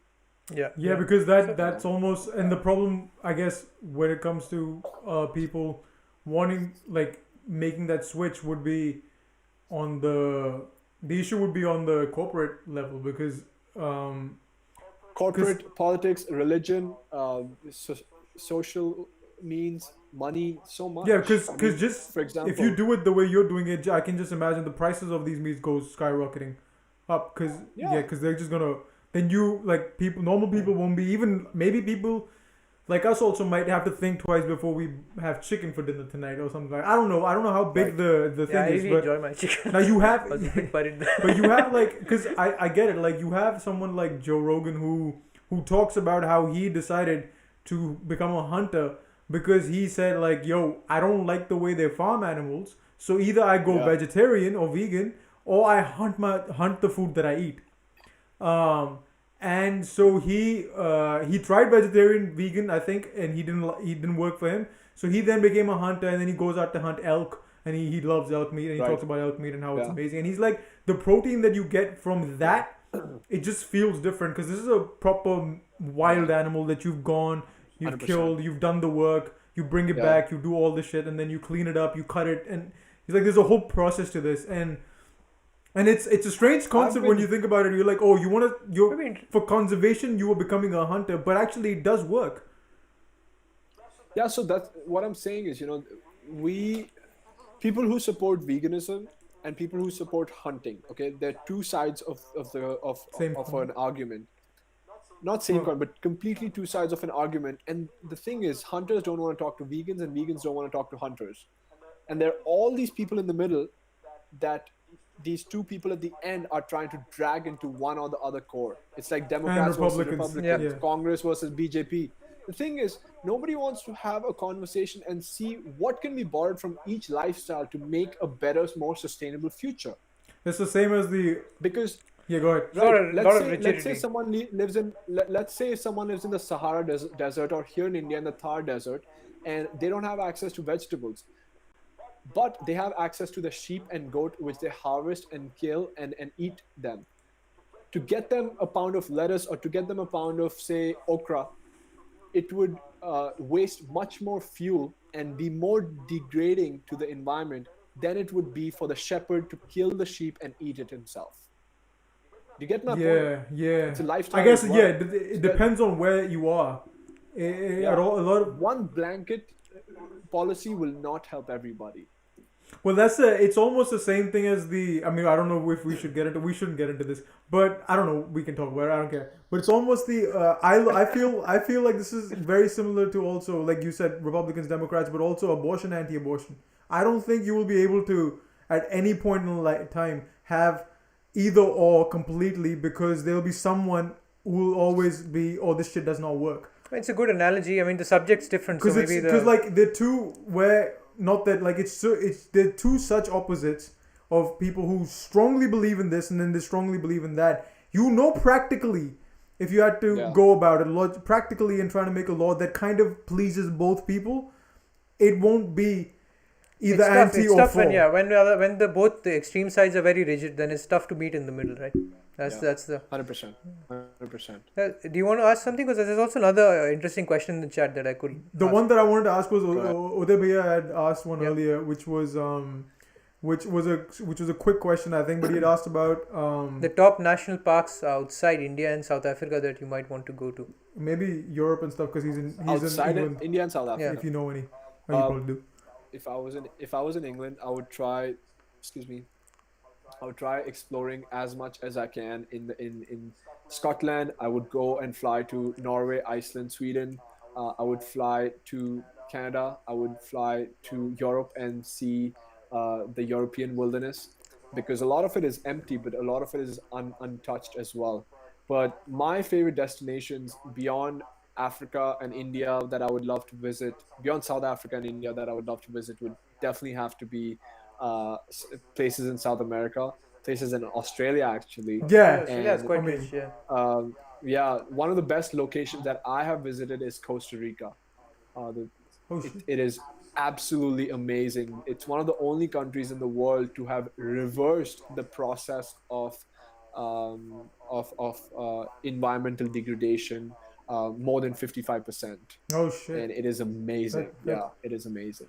Yeah, I mean, Australia for most people is too far. Nobody wants to. I think Australia, because the stories about Australia is like that. If when you're sleeping, a snake's gonna attack you or a spider's gonna eat you. Yeah, people are too afraid of People don't want to Australia. come there. Okay, I'm not gonna front. There's some wild shit that happens over here that we've seen as well. But we've seen a kangaroo in front of the house. we've seen kangaroo. I've seen kangaroos fight. You see that all, and you see, and they fight like humans. Like they throw their hands. They go like proper. But for Uday, I would suggest like looking at Bristol Natural History Society and the British Natural History Society groups. Like just go online. Like there's so many locations that I'm not probably aware of within the UK and the adjoining areas that have phenomenal wildlife, because the entire wildlife filmmaking industry is actually based out of Bristol in the UK. All of BBC, all of the presenters, everyone just works out of there. David Attenborough. I mean, England. The OG. The OOG.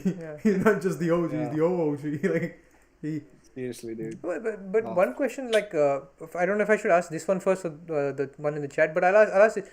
What I find also fascinating is that if you talk about this, like what you're doing, for example, you were mentioning all the places. I'm like, as a Indian, what thought I was having is, यार tickets बहुत महंगे होंगे यार यहाँ सब जाने के इधर यहाँ घूमूं मतलब it's tough and इनका your work नहीं but like for him if it's his job कि travel करना है I have to go in these places एक crew रखना पड़ता है maybe minimalistic crew because it's a but like when it comes to making this a career, like in a genuine terms, like no, this is a question that just came up to me when I was thinking about it, and I don't mean it in a like in the general way. Like, is there like 100%. Strategies involved in how to because I don't know what the audience for a safari show is like. Ignorance and not aware. I'm not unaware, no, so true. I don't know that. So how do you go with like how do you plan all of that? Like this is a completely different to where we were heading. It just came logistically. You're saying hey, it's a very valid question as well, because I mean, to be honest, like I am in the process of still figuring it out, because my career from for like wildlife filmmaking and presenting on camera has just started. Uh, I haven't technically in the field. I haven't even completed 1 year of professional work. Uh, Corona came at the ninth Yeah. month mark, 8 month mark, 8 or 9 month mark. you were just about to But deliver. the Sorry, sorry. yeah, man, I was just about to freaking It's deliver. That was a good one. sorry, it's a bad. um, Uh, but it is very tricky. I mean, look, for instance, the safari permits in India itself, they are very costly. For Bandhavgarh National Park, if you're filming there, if you're a tourist, every safari is about 8,500 rupees. But if you're filming, per day cost is 65,000 rupees. Jesus. We film for 2 months. oh, so my So question's even more safari valid permits now. itself, it is very valid. It is very Yeah. valid. I have to take care of all my equipment, all my safari tickets, permissions, take permissions from the government, um, editing crew, uh, sound crew. Most of it I do myself first to learn and obviously cut costs. But some of these projects can be really, really, really high budget, and which people don't understand. And the problem is, Indian market is actually not good for it. People in India aren't willing to pay that much. I mean, all of my work has that's why I also been with international organizations. The Indian organizations are willing to pay peanuts compared to the international ones. BBC, they do 10 years worth of filming, 4 years worth of filming. National Geographic, Animal Planet, WWF International. It's a very, very difficult task. So what essentially you have to look at yourself, if you're in the creative industry, since you guys are singers as well, you guys are just not singers, you guys are entrepreneurs. That's how I look at myself. I'm an entrepreneur trying to manage a business, because it's all about sourcing material, it's about delivering products to clients or to an international audience or to a NGO or to a for-profit institution, raising funds for it, trying to understand how to cut costs and manage it. That's what a businessman does. That's what an entrepreneur would do, starting a business. So you have to have an entrepreneurial outlook into it. You also have to build in somewhere that you need to pay yourself. Yeah, yeah. So it's extremely tricky. How I have relied about it is, so far I've relied on big brand partnerships. So I'm a Sony brand ambassador, a WWF Voices member, so I'm the young ambassador. And I've collaborated with a lot of lodges and institutions that are in the wildlife industry. I work with brands like Roback is one of the brands I work with, actually. So these are the ways that you support yourself. When season 2 came crashing down, because the network said, look, we can't do this now. Like, it's been 3 months of COVID, we don't see a future, at least in 2020, maybe in 2021, but we don't even have enough money to operate. This channel is really big, and they shut the entire operation in Africa. That's how much they were struggling, because there was no ad revenue. So I launched a crowdfunding campaign, thinking, completely in an American manner, like, if people love it, they're gonna pay for it. Indian audience doesn't do it. Indian audience was like, fuck you, basically. Yeah. So that was difficult, and that still is difficult. There were, in the first few days, I got a lot of donations, but I have to raise $20,000 for it.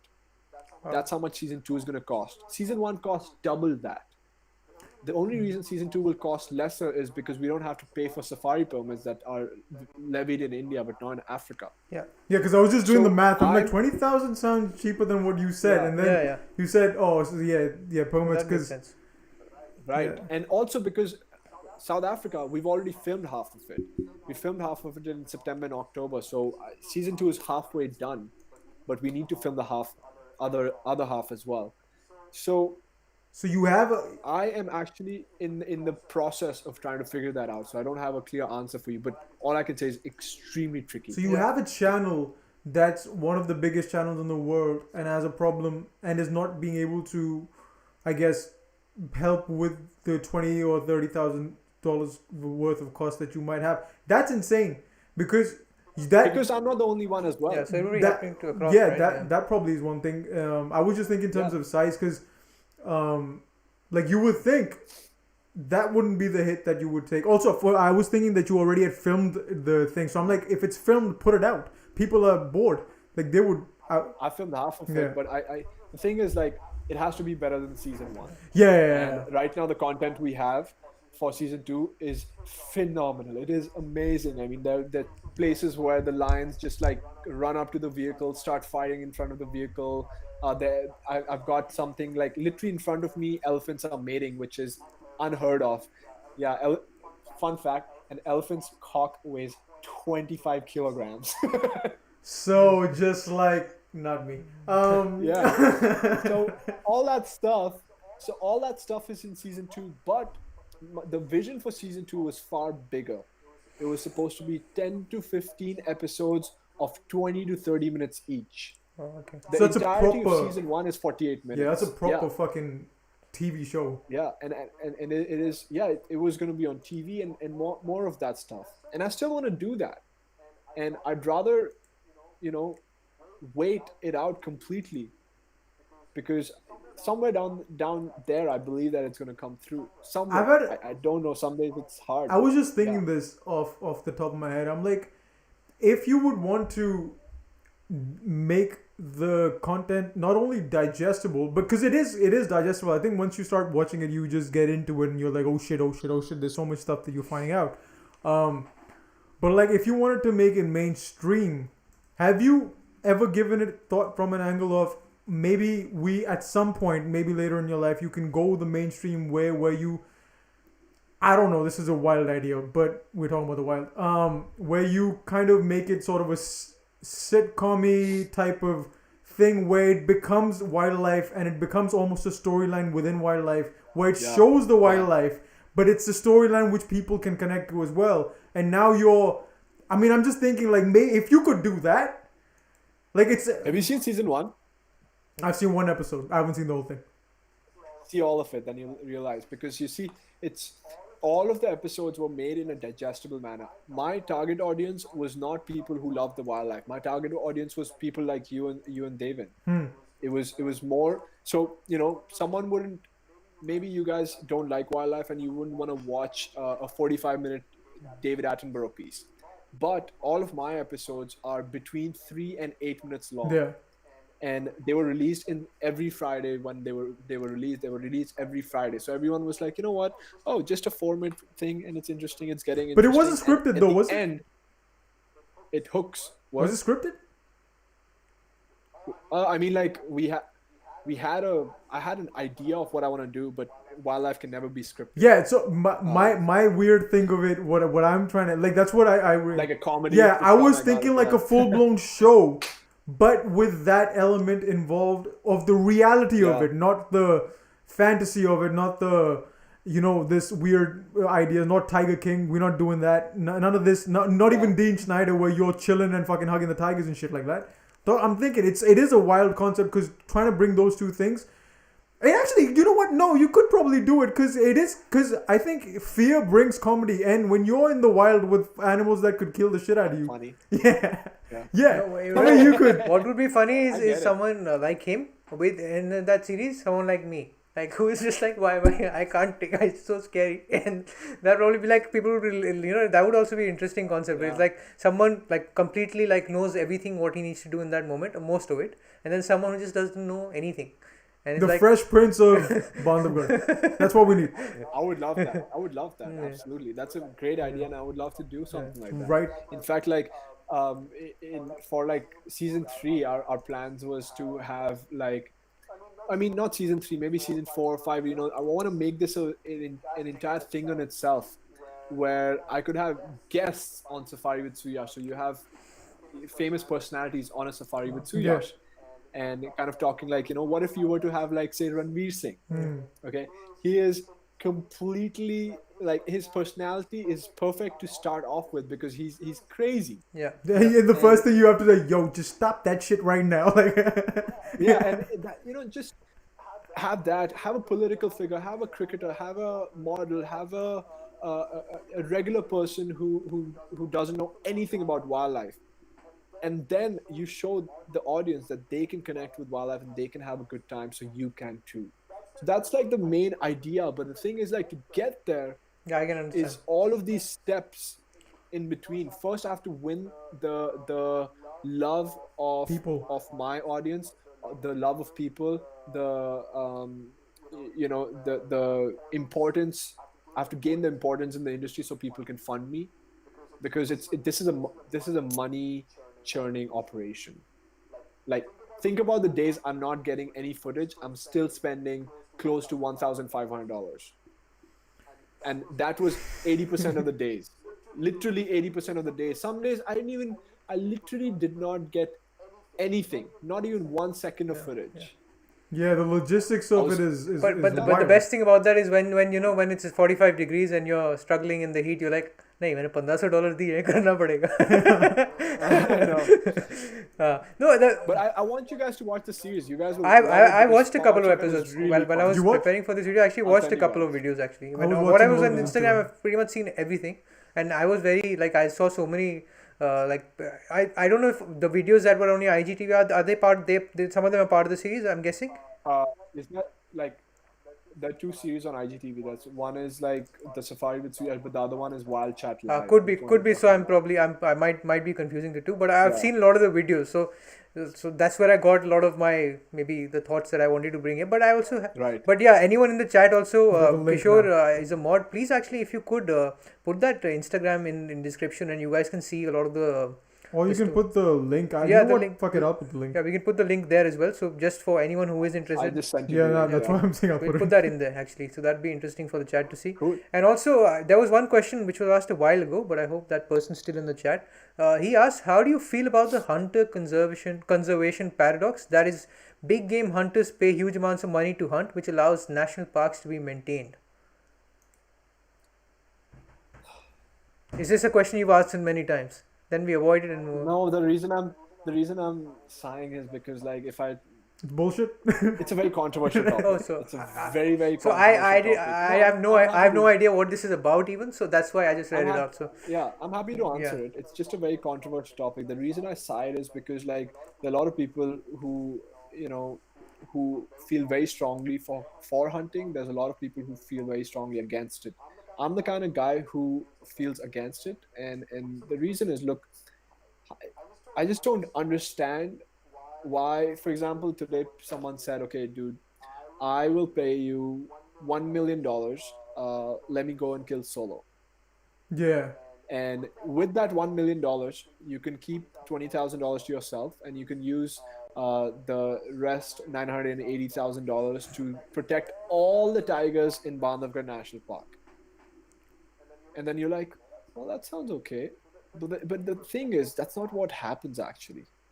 First, I would never let someone kill Solo. But the thing is, it's all in the paper. That's where it remains, They say that, they're killing the rhino, or shooting the elephant, or shooting the lion, and most of the money is going to conservation. But it's only a percentage, very small percentage. Far more revenue comes from tourism. Far more revenue comes from people just coming to not shoot wildlife, but see wildlife, shoot them with their phones, not actually kill them. That's the whole thing about Africa. It's just cold-blooded murder. That's what it is. Also, part of it is, for me, is thinking is that if you stay the fuck away from animals and you're not killing them, we might need less conservation. yeah, but I'm just Yeah. thinking about this aloud. Can't the same argument that he's using, can't it be used against the kind of hunting that you're talking Joe Rogan does as well, in a way? Well, that's the part where I was thinking is like Joe Rogan. Hunting for subsistence is different. Also, Hunting he's for not game subsistence will hunting. be Yeah, he's different. not game Okay, hunting over okay. there. Yeah. He's Hunting for subsistence. So Joe Rogan aside, there's a hunting for subsistence, and then there's culling. Culling operations are those operations which sometimes have to be done when an ecosystem reaches its carrying capacity and animals cannot be relocated. I'm against it, but I also don't have a solution For it. that can go for it. I'm against it, but I don't have a solution for it. It's just one of those things. Like, for example, in Kruger National Park, thousands of elephants were shot because Kruger this was a couple of years ago, because Kruger reached a point where no more elephants could survive in the ecosystem, because if more elephants survived, they would completely destroy the ecosystem and over the years die of starvation or disease.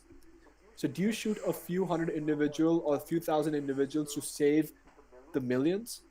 This seems like That's not the call that I can take. That's the call that the government is going to take. But what will be the cost of relocating those individuals from that location to locations which are lacking elephants? Okay, it is going to be extremely costly, and I'm not talking like thousands of dollars or hundreds of thousands. I'm talking millions of dollars. So someone needs to be able to finance that. Are the Forbes 100 list companies going to come in and do that? No, because they care about profits. So what do? The thing is, sometimes like humans should never act as gods of the ecosystem, but sometimes we're made to act as gods because we have completely destroyed the ecosystem. At a time, maybe 100, 200 years from now, that might not be necessary, because Kruger National Park would be 20,000 times bigger than it is now. So elephants could migrate all the way from South Africa to Angola to Botswana and Kenya, but now they can't do that. So now you have to micromanage the ecosystem. So the thing is, a lot of people have a lot of views, but the thing is, the story goes 7 levels deeper. So I just encourage them to read up a little more and understand every side of the argument. Yeah. It's like, why isn't poverty solved yet? Why isn't you can't solve it. Exactly. Why are rapes still happening? Why are women still being paid less? Why are Dalits still being tortured by other people? It's all of those big questions in society that nobody really has answers to.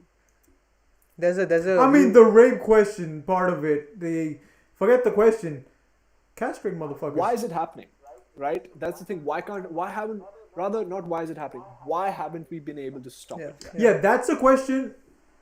I think that's one question away from the other questions where I'm like, this is some shit that we haven't worked hard enough to fucking eradicate. I don't think this is impossible to eradicate. I think you can do this. It just needs to be prioritized very highly. Fair. Like, I agree with where that. you can. Yeah, but I think you might be underestimating the size of the task when you say that. No, I'm not underestimating the size. I don't think yeah. we've tried it. I think we. I don't think because rapes is not like, what is it? It's not like unique to India. It's just maybe more common in certain areas of India. That's true, but it's not unique to India. It's a phenomenon that occurs even in presidential offices. I mean, so when it's in that level, then it's.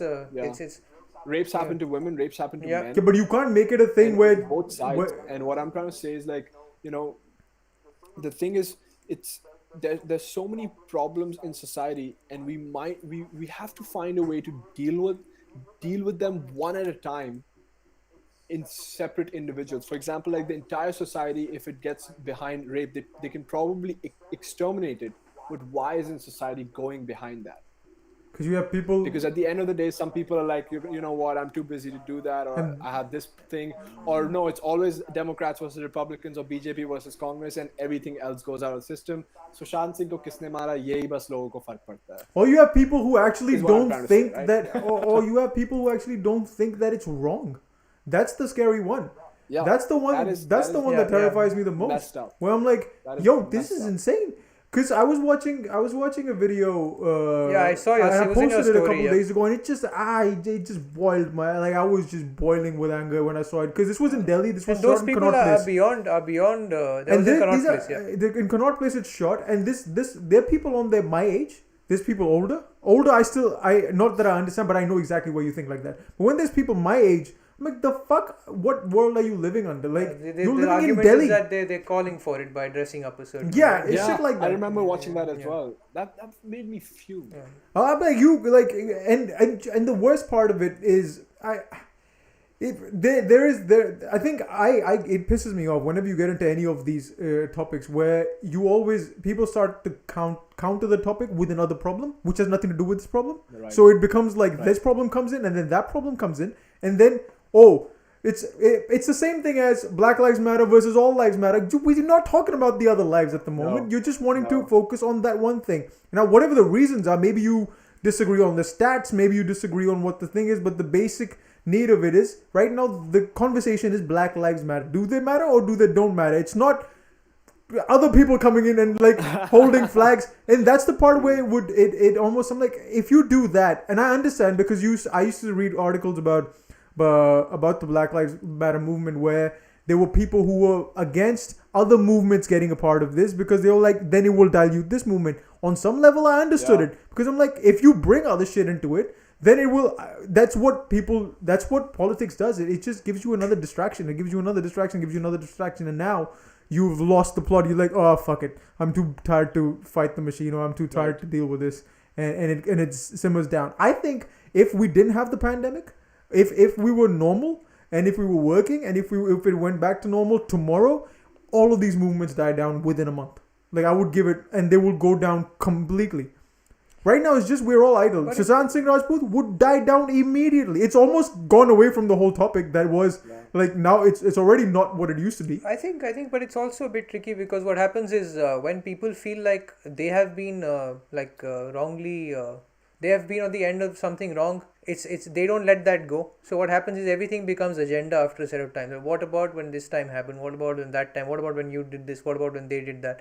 So that's where it gets a bit hard to get away from that, I guess. And it's something that people will have to introspect on, which is also not an easy thing for people to do. I mean, we're not taught to do that anyway. Anyway, we'll go to people need to be more. We'll go to lighter things. Or are we sticking to this theme? We can stick to. Hey, good. I haven't had a political conversation about like heated politics and societal matters in a long time, so that's good. I don't mind it. I mean, we can talk about it. It's always. Yeah, no, go ahead. Anyone, yeah, David. We can talk about anything on here. We're happy to talk about anything, but we also want to show people the amazing pictures that were on his Instagram as well. We've already touched up on a lot of the stories though, but we'll just in case anyone's joining right now. I mean, please do check out the link in description. It's linked to Suyash's Instagram, and there's some really amazing stuff. I mean, he says that he's only officially been working for 9 months, but the kind of shots he's captured in that little period, I mean, it's seriously impressive. Yeah. Well, I've taken photos all my life, but professionally, 9 months, I guess. Yeah, but that's like the tag you've put on it, right? But the work is there. The work is there. Work is there. True. We go on here. That is the what's it called? The ID. Yeah. And you got like some really crazy shit on you, man. Like, fuck it, it's so aesthetically pleasing that oh, thanks. Like, I'll be watching it, I'm like, yo, this is so nice. I always want to make my Instagram nice, but I think like as a creator, as someone who does like performance art, I'm like, it's hard to make it aesthetic. You can't compete with tigers and lions. Yeah, obviously, but that's one thing. But like, because I have to post shit that's happening, rather than like I can't plan my feed. That's the story you were telling us about the rhinos. Yeah, that was one of it. But see, that time rhinos didn't do anything. They just came, sniffed me, and then ran away. That's the relocation of lions that Suyash talked about earlier. I mean that looks fucking crazy. Look at the size of these motherfuckers. They were huge. Holy shit. Now imagine tigers are much bigger than lions. Yeah, I've noticed that. I have noticed that. Yeah. You have this one is crazy because you got this cub looking at you. But you already talked about a tiger story, so I was gonna ask you, like, have you been charged? Like, but you already told that story. Yeah. With this that big tiger there, that's Solo's mother. This one? Rajbera. Yeah. And she's dead now. She was very old. And the one snarling is actually one of Solo's siblings. Who's this? And just to give you that's again one of Solo's siblings. Just to give you a size estimate of how big those cubs are, think of your golden retriever at about 10 or 12 months old. That's nearly full size. Is it? Yeah, that's not full size, but I guess like just a little below full size. Yeah, nearly, yeah. Now compare that with their mother. So now it gives you the true extent of how big a tiger is. Because the size of her face is size of two of their faces. It's weird. Like, that's huge. Yeah, they're huge. And that's the one. So this is, I guess we've also touched on this, but that's Solo's sister. That's Kankati. She was poached. So that's the part of it which I was gonna ask. Oh yeah, Devin wanted to ask you about this picture actually because you were getting asked. But we'll talk about that later after this. But like, I wanted to ask you this. We've already touched up on hunting and how hunting is a like how you hate it and we all hate it to some extent, to quite an extent actually. But Yeah. the poaching part of it, that I guess it all comes out. I'm feeling stupid asking this question because you've already talked about this, but I'm thinking that Right. when you have, because you see articles about like the rhinos, some certain rhinos in, I think it was some part of Africa where you have security around them, where it's like, oh, nobody can touch these rhinos because Northern Africa. yeah, because you've got like dudes with fucking snipers and 47s hanging around, which is insane. Mhm. At some point, do you think about that for like wildlife sanctuaries as well, like on some real shit, like where to protect tigers you have to almost have an anti-poacher unit involved? We have anti-poacher units But what's like? in every tiger reserve. But is it like? They're armed and equipped. But is it? My question is it good enough or is it large enough for it to be effective? So this tiger was poached where? This is Bandhavgarh. So it yeah, so was they even came in. that kind of like environment. It Yeah. So you see, let's take a place like Bandhavgarh. Okay, it's 1,600 square kilometers. okay, yeah, that's hard to police. It has 1,255 staffers. Of the 1,255 staffers, only 800 are field staff. Right. 800 field staff covering 1,600 square kilometers is next to impossible. Yeah. That's where poaching happens. But the poaching is we have to, in order to solve crime, for instance, the better thing to do is find why crime is happening and try reducing the crime rate instead of increasing policing. The same with tigers. Instead of increasing anti-poaching units, more emphasis should be put on why poaching is happening. One and only one thing of tigers and of rhinos, of elephants, is the economic incentive. A rhino horn, one rhino horn can cost anywhere between $1.5 million to $6 million. Jesus. 1 gram of rhino horn, which countries like China and Vietnam and Laos, Cambodia, they use it as a tonic because it's unscientific the method of curing cancer, extending life. If you have erectile dysfunction, it can cure that. They even eat tiger balls. Literally, they eat tiger balls. They eat tiger bone. They have tiger bone soup. One bowl of tiger bone soup can cost $400 in an upscale Chinese restaurant. This is why So they. the thing is Yeah, go ahead. yeah, go ahead. Without Economic incentive is there. this is So the economic incentive is there. Go ahead. so Sorry. this is why these guys look 200 years old. Like they live that long. Have you ever seen a Chinese man die? I've never seen it. No, but Like, it's scientific. It's not scientifically proven. no, I that's why I'm like There has I'm to be. joking about it. I'm like, if you haven't tiger balls, you should have a physique like fucking LeBron James. Like, But they don't. like imagine you tell somebody I eat tiger. If LeBron James said that to get here or to maintain my physique, I have tiger balls for lunch, I'll believe it. But if you give me a Chinese dude who's 5'0" telling me that I have tiger balls for lunch, get the fuck out of here. No, you don't. Like, clearly you're not getting the whole thing about it. And Deepan put a picture of a bat in the chat. Oh, they eat him. So each part of the animal is consumed. Each part of the animal is preserved for future uses. That's why there's an economic incentive. Now coming to the economics of it, okay? In a place like Bandhavgarh, it is heavily dependent on two things. Number one is tourism for revenue. Number two is farming. People who are not involved in tourism or the forest department or the government services, they are dependent on farming. India is still, a majority of the people in India are still dependent on farm income for their daily livelihood. People forget that. Yeah. So when rains fail, which happened 2 years ago in Madhya Pradesh, we had the highest number of farmer suicides. 658 farmers committed suicide in one day. Jesus. Rains failed, their crops died, so they committed suicide. Think of the ones that didn't commit suicide, okay? If I've gone to poachers and asked them, why did you poach? I know poachers who I meet every so often to learn about it. Yeah. He said, look, my daughter is 4 years old. I have two sons, each 6 years old. They don't go to school. I have a barely stable roof on my head. The rains have failed. If someone came to me and said they're going to offer me 5,000 rupees to go and kill an animal, hell yeah, I would do it.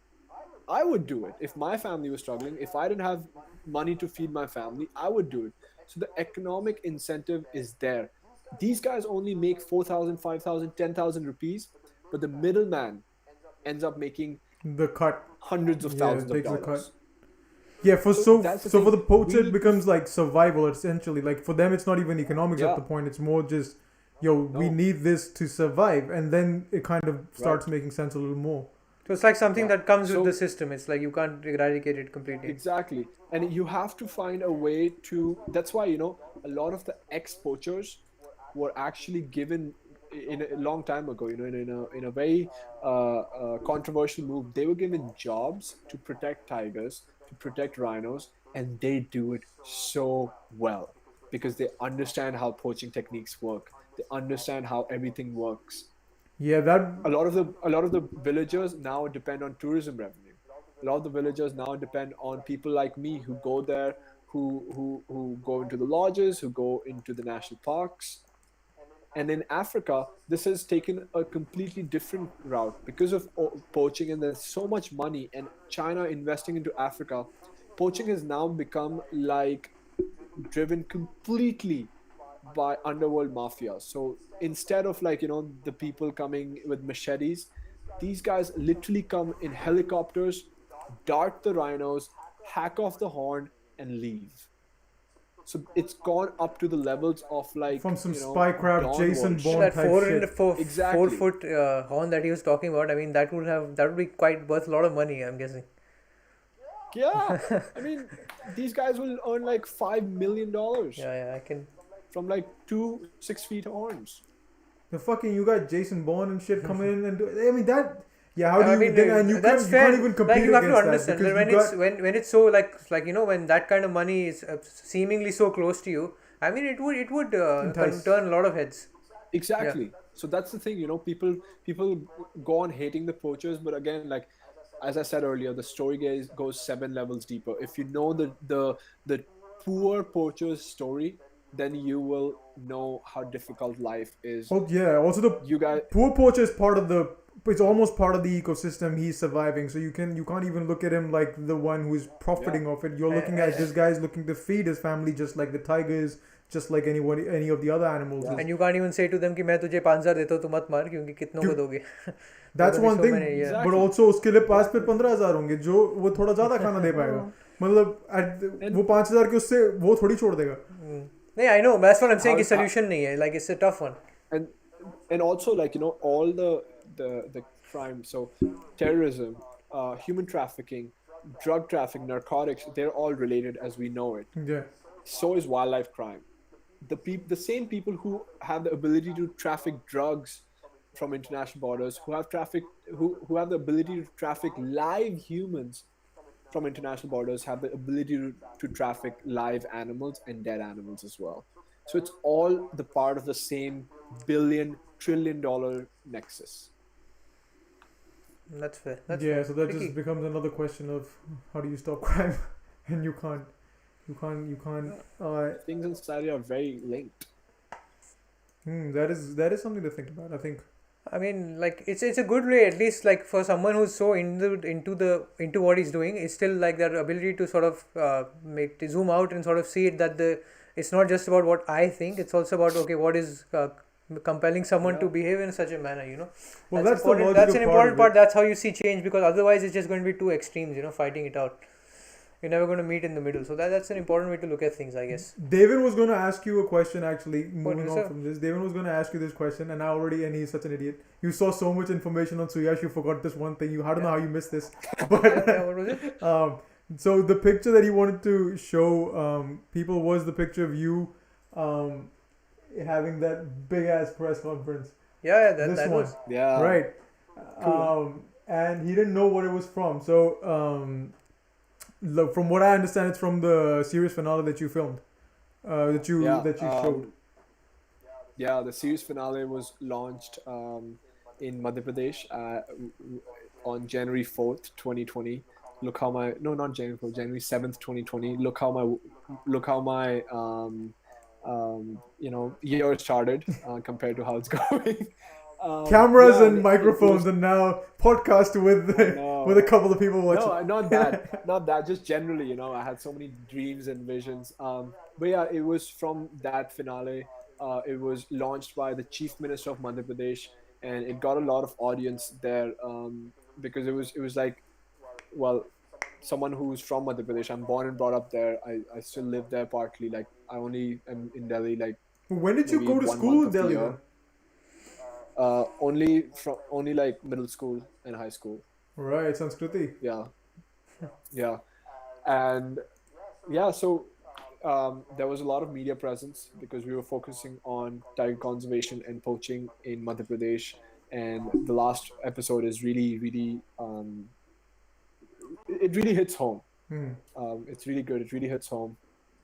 And it was a high level event because the chief minister was there, and there were 300 plus bureaucrats, all IAS, IFS, IPS officers, NGO leaders. So it was directed towards them. It was directed for conservation purposes, and it was also like first time a young person from Madhya Pradesh is doing this in collaborating with someone like WWF International. So it was really good for the local media to cover. Hmm.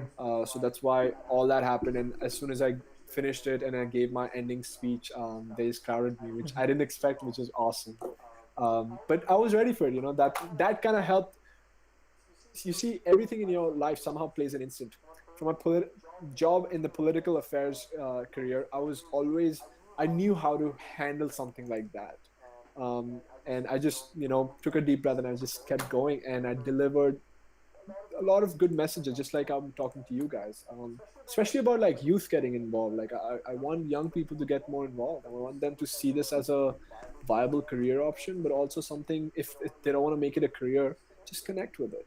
I like the message on it because you talked about you've written that post on it where it's like, don't get disheartened by this because people see other people doing some Yeah. because that's a flex. I want to be. But on the That flip is a side- flex, like on- low on the- key. It is a flex, but I want to be real about it. It is a flex You for damn sure. right I'll be flexing, But motherfucker. it's a flex only. It's a flex for that guy who says, "Abhi bhi, matlab, like what is it that? Like what were you saying at the start? Those people who." Yes, exactly. It's a flex for those. No, I'll Yeah. tell you. I'll tell you. Real world example. Like there was this one specific guy who really, like, said some really mean shit, like in my face and behind my back. I've never even fought with him. I don't know what his problem was. About my career and what I was doing and stuff like that. My first time at the Adona, and then this happened, and then next time he was like, "Bro, kaisa hai, bro? Yeah. Tu janta nahi, bro. Like I know you from 5th grade. It's amazing. You've made it so far. I knew you could do it, man." And I was like, "Thank you," and I just walked away. Again, no point like hassling with someone because It's always like, wait a Yeah. minute, तूने नहीं बोला ऐसा Yeah, साले Martin कभी Vallier. याद दिलाऊं? yeah. 6th grade तो मैं भी जानता तुझे. नहीं, that's fair. No, I know what you mean because on a very low level, it's happened to me as well where I've been contacted by people that I know we had a bad like sort of like people that I had a relationship with that we went each other way, and not like no, and I don't mean relationship that dating. I'm also just talking about friends, like both inclusive of both, where they've reached out, and at some point I'm like. I look at it like this. I'm like, should I be like a little, standoffish, like get the fuck out of here? You know what I mean? I did it myself. Or then on the other side, I'm thinking there's this thing Andrew Schultz says, which is prophets let people convert, and I'm like, should I just? Am I thinking I'm Jesus now? Or maybe I should dial that back down a little bit as well. Like, should I just lap it up and be like, yes, Yeah. come on, child, be a part of this. Yeah.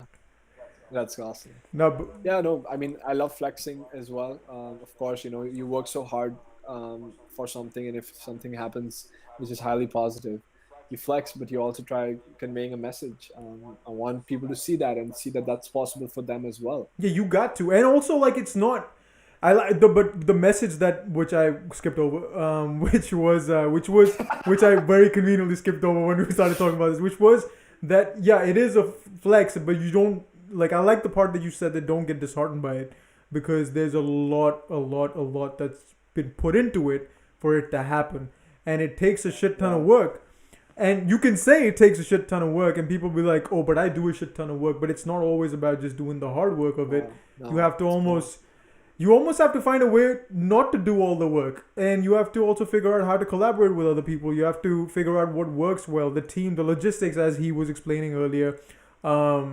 I mean, also, it's in an unconventional feed in the eyes of the society already, right? Yeah, because they're perceiving it from that sense anyway, what he's doing. So. And you're looking at it like, because I can be very straightforward and be very honest about the fact that initially when I moved to Australia, I used to be very pissed off with most of my friends, because we were going through a very rough patch initially when we moved in, financially, be it whatever, family, whatever.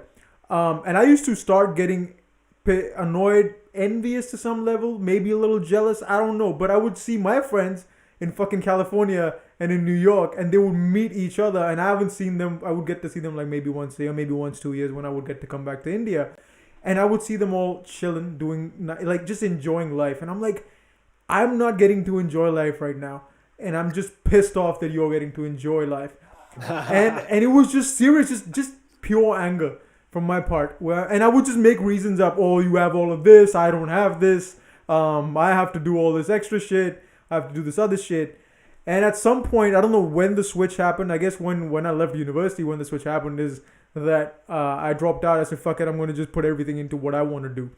And once I did that, for me, it was like, I don't really care what you are doing anymore. Like, I'm happy you're doing well. And I could honestly say that to other people, where I'm like, for some reason, now it doesn't bother me. Like, I don't think like it's coming out of my share of what will come to me. Right. Or, but I used to have that, and I like the message, because I would say that to other people as well. I've made that switch, and I have not even started my career as like, I haven't made it anywhere.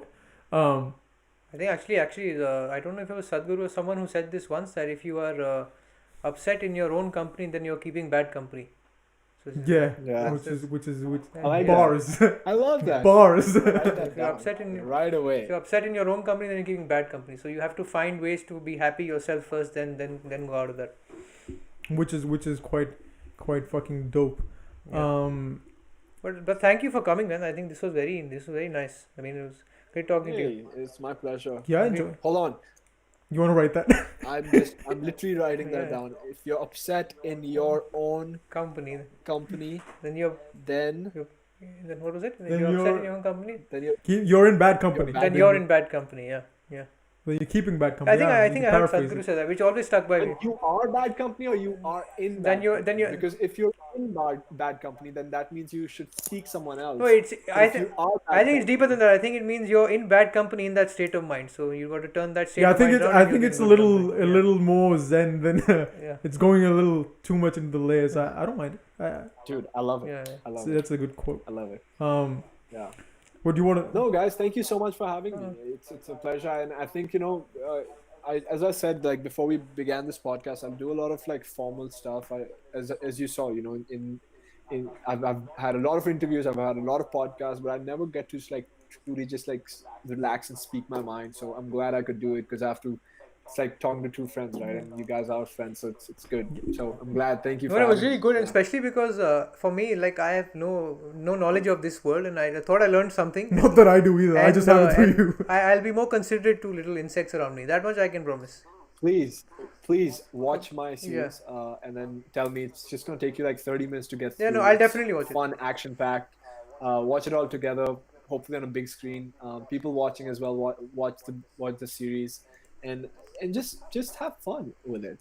Yeah, I had fun with it, and get to love Solo. Yeah, we definitely can do this again, because I'm just thinking like maybe when our audience grows a little bit more, when we should get it back. Yeah, especially when we have a bigger audience when the music sells. Can reach more people. Hopefully by then season 2 will be done as well, and I can speak about it. Yeah, I mean, at that time we'll definitely watch the entire series, and then probably we'll call you.